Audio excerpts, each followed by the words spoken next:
Welcome to a very special edition of Looking Up, A View from the Valley. Today we're actually filming from Witek Park in Derby, right near the reservoir.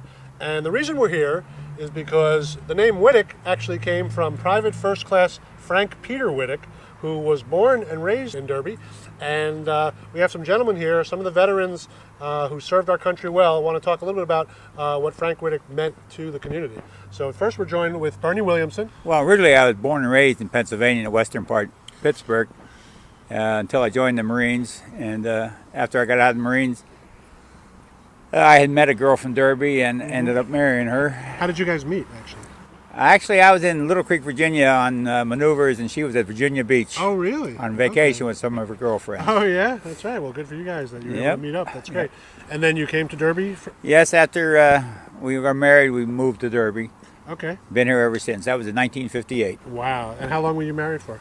52 years. And it's Joan we're talking about, right? Yes, Joan Joan, Williamson. right. She was city clerk at one point? Yes, she was. Yeah, she served the city very well. Absolutely. Sure a lot did. of people in Derby knew her very well, including myself. So anyway, well, thank you again for coming today. And as far as Frank Witek goes and what he means to the community and to the veterans community, if you could talk a little bit about that. Well, Frank Witek, as most people might know, is a Medal of Honor recipient. You don't win the Medal of Honor, you receive the Medal of Honor. Frank received it posthumously, which means he was killed in the line of duty. Mm-hmm. He was in the Second World War. He was a Marine. And that's what my connection with Frank P. Witek is. I didn't know Frank. I'm from a different era. Right. But I know a Medal of Honor winner, and I know what it takes. Can you give some examples? Well, it does take action above and beyond the call of duty. In other words, in Frank's case, he exposed himself several times to Japanese fire to get his platoon out of a bad area. And in doing so, eventually Frank was shot himself and died. It's an honor bestowed upon people, and haven't been too many, considering the millions of men and women that have been in. Frank is one of a kind, and I'm so glad that Derby finally decided in 3 or 4 decades ago to honor him with this park and with this memorial here we have. Absolutely, it's great, and we'll definitely take a look at the memorial itself. Some of the research I did, he was the 28th Medal of Honor winner, I believe it was. I'm not sure if you know how many there have been in total. Well, it goes back to almost the Revolutionary War. They gave a medal similar to that Washington did. Oh, really? To his troops. Had the same meanings it had today, but it went through the Civil War. The 28th might have been the 28th from Second World War. I'm not sure. I see. Oh, good point. That's a good point. Now, who is it? The president who usually awards the Medal of Honor? Well, it's awarded by a federal government official, quite naturally.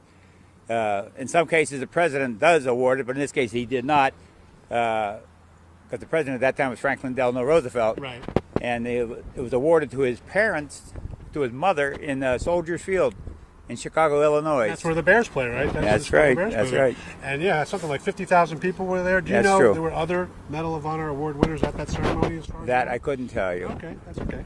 That's obviously an important thing to do it in front of that many people. Oh yes, it would do it right. It really would. Exactly, that's right. It would lend the credence to what the Medal of Honor actually means. Right. Now you served in the Yes, Armed I Forces. did. Right? What did you do in the Armed Forces? I was a Marine. I was a seagoing Marine, as they call them. I served aboard an aircraft carrier, the USS Bennington, and then after that I went in the infantry, and that's how I ended up at the Camp Lejeune. Okay. From Camp Lejeune, we went on maneuvers to Little Creek, and that that got me to Little Creek, and that got me to meet the Derby girl, and that got me to Derby. There you go. How long did you serve? Just 3 years. Oh, okay. 3 years. Now, were you drafted, or did you go? No, I volunteered. Wow, I signed. That's great. That's really good. Do you know if Frank Witek also volunteered, or was he? I was always wondering. I would say that he volunteered. This was early in the war. They weren't drafting. The Marine Corps wasn't drafting. Oh, I see. The Army might have been drafting. The Navy might have been drafting, but I don't think the Marine Corps drafted that early in the war. That's strictly based on absolutely nothing that I know for sure. I understand. Just what you think is better. Right. Now, how are the Marines different from the Army and the Navy and the Air Force? Well, the gentleman standing around me will probably hit me with a stick. That's good. But they serve another purpose. They are the shock troops. They were the shock troops of the Second World War. Okay. They were they would go in, establish the beachheads, what have you, and then the Army would come in and clean up.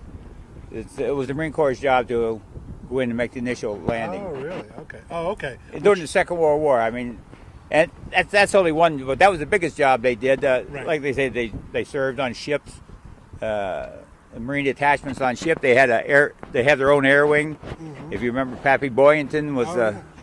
an air wing commander during the Second World War. He was out in the island of Guam. I don't know the same time as Frank was there or not. Right, right.